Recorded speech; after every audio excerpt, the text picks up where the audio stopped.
What do you do with wax cappings after you let them drain after harvesting honey?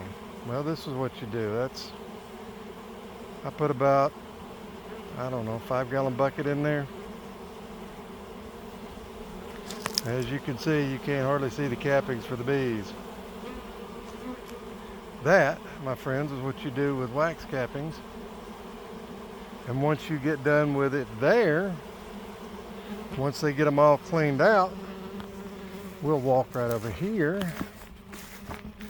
and I will show you what you do next. I just reloaded the solar wax melter and I thought, well, let's just do a video about this. It's July the 4th.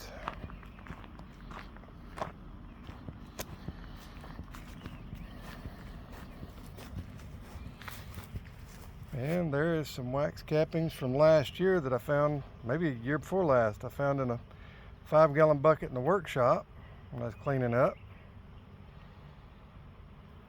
Those have already been pre-cleaned by the bees. And now they're in here melting. They will make a beautiful block of beautiful yellow wax.